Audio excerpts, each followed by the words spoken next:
नमस्कार, आप देख रहे हैं एमपी न्यूज। मैं हूं शविता सिंह और पेश है मध्य प्रदेश की अब तक की सबसे बड़ी और ताजा खबरें।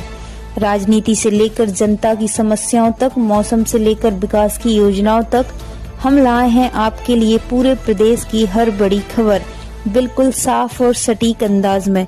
चलिए नजर डालते हैं आज की टॉप हेडलाइंस पर। इससे पहले आप कमेंट में बताएं कि आप मध्य प्रदेश के किस जिले से और कौन से शहर से हमारी वीडियो को देख रहे हैं। भोपाल में डिप्टी सीएम जगदीश देवड़ा ने किया बजट संवाद। कहा, आंकड़ों का दस्तावेज नहीं, आम जनता की आकांक्षाओं का प्रतिबिंब बनेगा बजट। एमपी के डिप्टी सीएम जगदीश देवड़ा ने सोमवार को भोपाल में बजट संवाद किया। उन्होंने कहा है कि जन अपेक्षाओं के अनुरूप मध्य प्रदेश का बजट तैयार किया जाएगा। आगामी 3 वर्षों के लिए रोलिंग बजट तैयार करने की पहल करने में मध्य प्रदेश देश का पहला राज्य बनेगा।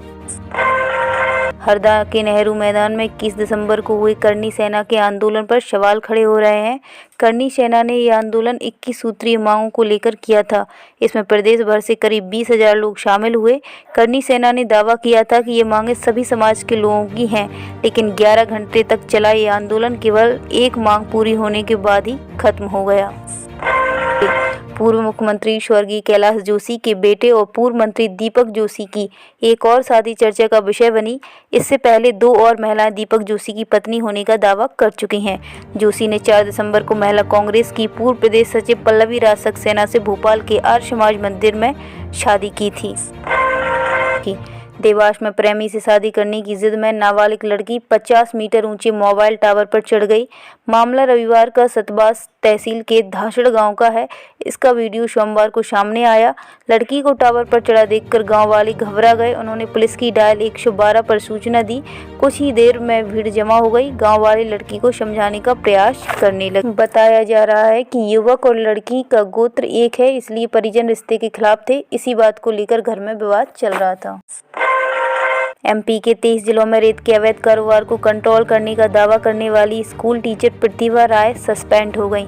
सागर कलेक्टर संदीप जी आर ने प्रतिभा राय को सस्पेंड करते हुए जिला शिक्षा अधिकारी को 15 दिन में आरोप पत्र देने के निर्देश दिए। एमपी में ब्लाइंड मॉर्निंग 50 मीटर भी दिखाई नहीं दिया। सबसे ठंडे पचमढ़ी में तापमान 4.5 डिग्री। ट्रेनें लेट, सड़कों पर एक्सीडेंट का खतरा। मध्य प्रदेश के कई शहरों में सोमवार सुबह लोग घर से निकले, लेकिन 50 मीटर बाद कुछ दिखाई नहीं दिया। दतिया और रीवा सबसे ज़्यादा प्रभावित रहे। यहाँ घने कोहरा रहा। विजिबिलिटी 50 मीटर से कम रही, जिससे ट्रेनें लेट आईं। सड़कों पर एक्सीडेंट का खतरा रहा। ग्वालियर, जबलपुर, खजुराहो और सतना में दृश्यता 50 से 200 मीटर के बीच दर्ज की गई। वहीं उमरिया में विजिबिलिटी 500 से 1000 मीटर। नौगांव, सागर और दमोह में 200 से 500 मीटर तक। भोपाल और मंडला में 1 से 2 किलोमीटर तक रही। घने कोहरे का असर रेल यातायात पर भी पड़ा असर। दिल्ली से आने जाने वाली कई ट्रेनें देरी से चल रही हैं। Madhya Pradesh state cyber police ने रविवार को एक अहम एडवाइजरी जारी की है, जिसमें बताया है कि हाल ही में करीब 68 करोड़ इंटरनेट यूजर्स की ईमेल आईडी और पासवर्ड साइबर अपराधियों के हाथ लगने का मामला सामने आया है। एडवाइजरी में कहा है कि ईमेल अकाउंट हैक हो जाए तो अपराधी इससे social media accounts, internet banking, digital wallet और अन्य ऐप्स तक भी पहुंच बना सकते हैं। इससे बचने के लिए आप पासवर्ड को तुरंत रीसेट करें। ऊर्जा मंत्री बोले, बिजली चोरी रोकने विद्युत थाने शुरू करेंगे। भोपाल में कहा, हमारी यह कोशिश होगी कि 2028 तक बिजली के रेट ना बढ़ें। मध्य प्रदेश में बिजली व्यवस्था सुधार, बिजली चोरी पर नियंत्रण और किसानों को सस्ती व भरोसेमंद ऊर्जा उपलब्ध कराने के लिए सरकार एक साथ कई मोर्चों पर काम कर रही है। ऊर्जा मंत्री प्रद्युम्न सिंह तोमर ने कहा कि प्रदेश में बिजली चोरी रोकने के लिए विशेष पुलिसिंग व्यवस्था विकसित की जा रही है। किसानों को दिन में बिजली उपलब्ध कराने के लिए बड़े पैमाने पर सोलर पंप योजनाओं पर काम तेज किया है। मुख्यमंत्री सोलर पंप योजना और कुसुम योजना के तहत प्रदेश में सैकड़ों मेगावाट सौर ऊर्जा क्षमता विकसित की जा चुकी है। एमपी से सांवलिया सेठ दर्शन करने गया था। सुरक्षा कर्मियों ने नाक की हड्डी तोड़ी। नीमच के 24 वर्षीय प्रियांशु मालवीय के साथ राजस्थान के सांवलिया सेठ मंदिर में मारपीट का मामला सामने आया। फोटो खींचने पर सुरक्षा कर्मियों ने उसे बंद कमरे में ले जाकर पीटा, जिससे उसकी नाक की हड्डी फ्रैक्चर हो गई और नाक पैर से खून बहने लगा। मारपीट के दौरान मोबाइल तोड़ा गया और फोटो वीडियो डिलीट कराया। कांग्रेस ने अंबेडकर का अपमान और संविधान से खिलवाड़ किया। भाजपा अजय मोर्चा के प्रदेश अध्यक्ष भगवान परमार ने सोमवार को देवास में कांग्रेस पर निशाना साधा। भाजपा कार्यालय में आयोजित अजय मोर्चा की जिला बैठक में परमार ने आरोप लगाया कि कांग्रेस ने हमेशा बाबा साहेब भीमराव अंबेडकर का अपमान किया और उन्हें व्यवस्था से बाहर रखने की साजिश रची। परमार ने कहा कि कांग्रेस ने अंबेडकर के जीवित रहते उनका अपमान किया और उन्हें 2 बार चुनाव में हराया। उन्होंने कांग्रेस पर बाबा साहेब के संविधान के साथ खिलवाड़ करने का भी आरोप लगाया। एमपी बना देश का पहला फेसलेस परिवहन विभाग। मध्य प्रदेश का परिवहन विभाग बीते 2 सालों में आम लोगों के लिए पहले से कहीं ज़्यादा आसान, पारदर्शी और तकनीकी आधारित बन गया है। लाइसेंस, परमिट और फिटनेस जैसी सेवाओं के लिए अब दफ्तरों के चक्कर लगाने की जरूरत नहीं है। राज्य सरकार के 2 वर्ष पूरे होने पर सोमवार को भोपाल के मिंटो हॉल में आयोजित पत्रकार वार्ता में परिवहन मंत्री उदय प्रताप सिंह ने विभाग की उपलब्धियों का ब्यौरा दिया।